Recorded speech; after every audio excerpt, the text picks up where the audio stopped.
আগে হাঁটতে কষ্ট হইতো? হাঁটতে কষ্ট হইতো কি বসতে পারতেন নিচে? জি না, এখন বসতে পারি, হাঁটতে পারি। হাঁটেন তো দেখান। যে পুরাপুরি হাঁটতে পারি, ঠিক আছে। গুড। কোনো সমস্যা নাই। নিচে আর বসতে পারেন? নিচে তো আগে এইরকম বসতে পারতাম, এখন তো মোটামুটি পুরাই। মাশাআল্লাহ। বিসমিল্লাহির রহমানির রহিম। দর্শক, আমি বাত ব্যথা প্যারালাইসিস শারীরিক ও মানসিক অক্ষমতা চিকিৎসক মোহাম্মদ শফিউল্লাহ প্রধান। জাবেদ মিয়া আমাদের সিলেট জেলার রুগী।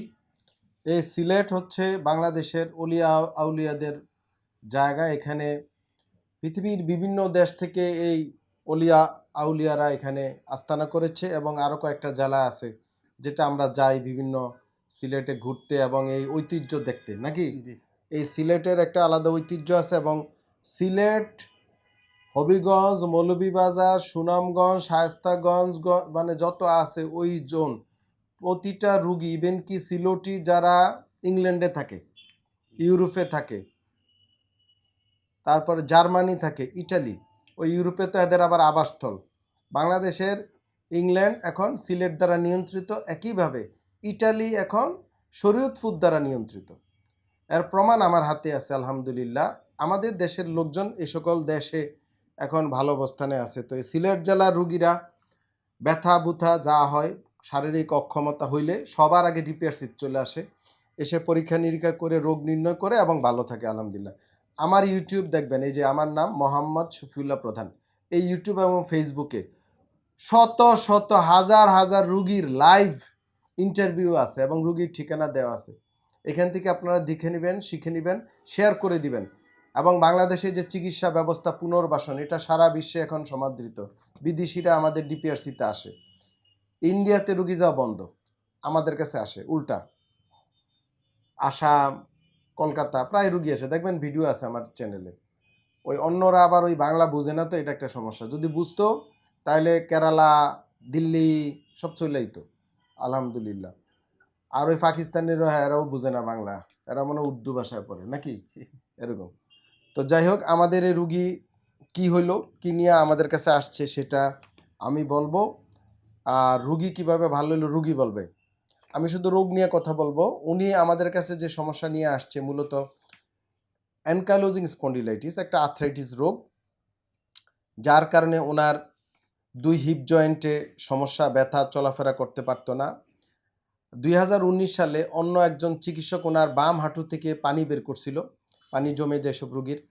ওনার টিউবারকুলোসিস মানে টিবি রোগের একটা ইতিহাস আছে এবং উনি দীর্ঘদিন ডিজিজ মডিফাইং ড্রাগস যেমন সালফাসালাজিন, টোফাসিটিনিব, মিথোট্রেক্সেট এই জাতীয় ওষুধ খেয়ে আসছিল। তারপরেও রুগী এক প্রকার কি সমস্যা নিয়ে, কি সমস্যা ভুগছিল সেটা নিয়ে আমরা কথা বলি, আর আজকে কি অবস্থা। তো জনাব জাবেদ মিয়া, আপনার একটু পরিচয় দিবেন, অনেকে আবার বিশ্বাস করে না, বুঝছেন? আসসালামু আলাইকুম, আমি সিলেট থেকে আসছি, মোহাম্মদ জাবেদ মিয়া আমার নাম।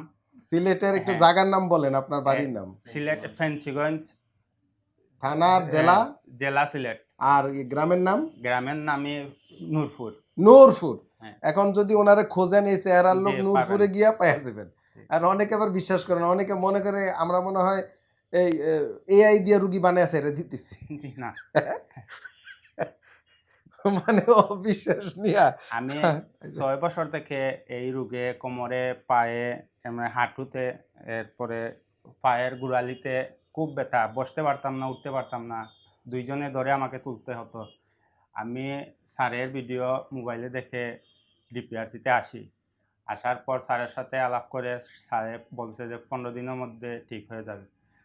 তাই আমরা মেডিকেলে ডিপিআরসিতে ভর্তি হয়ে এখন আলহামদুলিল্লাহ 100% আমি সুস্থ। আপনার কতদিন হয়েছে? আজকে 14 দিনের মধ্যে আমি আচ্ছা। আলহামদুলিল্লাহ একবারে সুস্থ। আগে হাঁটতে কষ্ট হইতো? হাঁটতে কষ্ট হইতো কি বসতে পারতেন নিচে? জি না, এখন বসতে পারি, হাঁটতে পারি। হাঁটেন তো দেখান। যে পুরাপুরি হাঁটতে পারি, ঠিক আছে, গুড। কোনো সমস্যা নাই। নিচে আর বসতে পারেন? নিচে তো আগে এইরকম বসতে পারতাম, এখন তো মোটামুটি পুরাই মাশাআল্লাহ, মাশাআল্লাহ, মাশাআল্লাহ, পুরাই গুড। উঠতে পারি, ঠিক বসতে আছে, পারি। হাতে ব্যথা ছিল, হাতেই নাই, এই জায়গায় ফুলা ছিল, ফুলাও কমে গেছে। আলহামদুলিল্লাহ। মানে রুগী পুনর্বাসিত হয়েছে। ধরেন উনি তো পৃথিবীতে এভাবে আসে নাই, জি পৃথিবীতে আল্লাহ পাক ওনাকে সুস্থভাবেই পাঠাইছে, তারপরে ওনার রোগ হয়েছে, উনি অসুস্থ হয়ে গেছে, বিছনাত পড়ে গেছে, হাঁটতে পারতো না, কাজ করতে পারতো না, জব করতে কষ্ট হতো, তো অনেক ওষুধ খাচ্ছে। হ্যাঁ, ওষুধ দরকার আছে, কিন্তু ঔষধ চিকিৎসার মাত্র 30-40%, বাকি 60% হচ্ছে রিহ্যাব, পুনর্বাসন চিকিৎসা, যেটা আমরা ডিপিআরসিতে করি, এবং এক্সারসাইজ, নিয়মকানুন এগুলা মেনে চলতে হবে। তো যাই হোক, আল্লাহ, আপনি এখন মোটামুটি আলহামদুলিল্লাহ, আলহামদুলিল্লাহ, আপনারা আলহামদুলিল্লাহ, জি, আলহামদুলিল্লাহ। রোগীর জন্য দোয়া করবেন। জি। আমরা সিলেটবাসীর জন্য দোয়া করি যেন ওইখানে আর রোগ টোগ না থাকে, আমরা যেন সেখানে শুধু ঘুরতে যাই। হ্যাঁ, কারণ সিলেট একটা পর্যটন জেলা, ওই জোনটা পুরাটা। আমাদের জন্য দোয়া করবেন যেন আপনাদের চিকিৎসা সেবা আমরা আরো বেশি বেশি দিতে পারি। আর আমি বলতে আপনারা সময় নষ্ট না করে ডিপিআরসিতে যত দ্রুত পারেন আসেন। এসব বেমার আর অন্য অন্য জায়গার থেকে ডিপিআরসি খুব উন্নত একটি সাইট। আমি বলতেছি যে আর চিকিৎসার ক্ষেত্রে ডিপিআরসি খুব উন্নত একটা চিকিৎসা দিতেছে। আমি এখানে এসে চিকিৎসা নিয়ে আমার মন থেকে বলতেছি এই কথাটা। আলহামদুলিল্লাহ, আপনারা আলহামদুলিল্লাহ, শুকরিয়া। আসেন। আলহামদুলিল্লাহ। আসসালামু আলাইকুম। জি, আসসালামু আলাইকুম ওয়া রাহমাতুল্লাহি ওয়া বারাকাতুহু। ডিপিআরস লিমিটেড, আস্থা, বিশ্বাস ও নির্ভরতায় অবিচল।